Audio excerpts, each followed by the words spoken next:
So my question is a little bit of a paradox, but it showed up, so I just wanted to ask it anyway. Like this notion that there's no free will, is it possible to misuse this in some way? Because I had a situation this morning where I was debating with myself if I should do something or not. But then I had the thought, well, there's no free will anyway, so I might as well do it, you know? Yeah. Yeah, so definitely there can be an abuse of no free will. So, I mean, abuse is such an interesting subject because it's important that we have this word so we can allocate blame. But really, there is only one way, and that's God's way. And in that, all all ideas of abuse or not abuse begin to fall away. So what was it that you decided that you wanted to do? Like just ask the question again. I've forgotten as I was speaking. What was the thought that came up to you? I think I have to ask you to unmute again.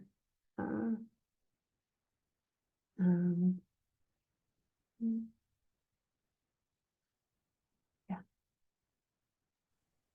Well, I mean, I guess it was about indulging in addiction a little bit. Or, I mean, that's a pretty strong word, but, you know, like doing something that I thought before that I shouldn't do, then, you know, I might as well do it. Yeah.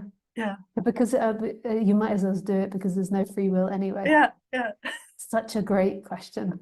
Yeah, yeah. Thanks for that question. So,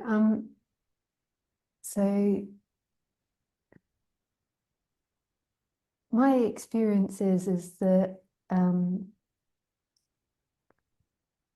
that your body is always in line. So your body, like to me, the like chakras or the energy system is like traffic lights of what you want to do. And the mind, the thinking mind, is another tool to help with choice making, even though there's no real free will of choice making. But there's this kind of experience. So the thoughts can say, this apple is gone off, it's bad to eat, it will make me sick. So the thoughts can say that. But we've also got this other system of the body where the body can choose as well. So when you're going to do something addictive, like, I don't know, I do sometimes addictive things like drinking coffee or other things. Yeah, like I can feel this little addictive energy. But addictive, what I mean by addictive energy, it's like this little energy that maybe wants to do something out of an idea rather than actually what you feel like. So if you, say for eating chocolate, so sometimes when I get my period or around a hormonal change, particularly the period, there's like a craving for fat, and then it usually goes to chocolate. And sometimes that's needed, but sometimes actually the body doesn't feel like it.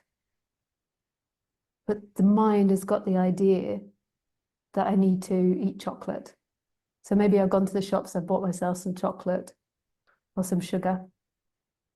And then when I bring it home, actually the body doesn't feel like it. The body would prefer to eat something savory and healthy. But the mind's got an idea of, no, I'm going to eat this and I'm going to do this now. And really what the body wants is ignored.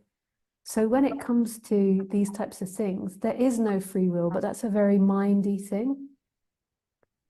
So yes, you're going to do it. You're going to do it. It's been written what you're going to do. So you're going to do it or not do it. There's only one way. And that's good in the sense that it takes away like the shame or the guilt or the blame or these types of things. But when it comes to more addictive things, it's not so much for the mind to decide, but it's like, what is it the actual body wants in this moment? Is it that it's more of a mental thing, or the body's a bit uncomfortable and then there is a going into mentality? So like it's really including the body in decision making. And that's so interesting because in the body, it's like, in a way, you could say there is no thinker, there is no chooser, much more easily, because there's feelings that are arising.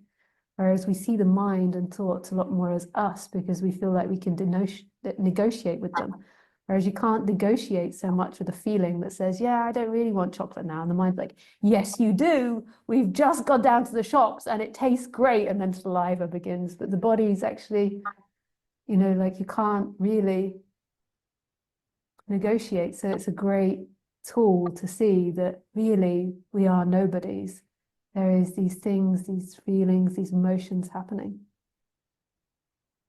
So, yeah. I didn't really answer your question directly, but maybe there's some sort of like sense that you get from it. Yeah, thank you. Thank you.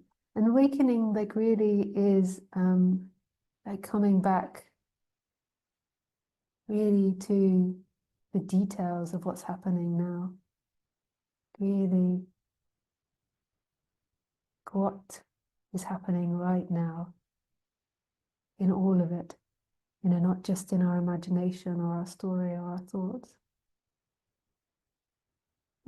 Yeah, thank you so much for your question.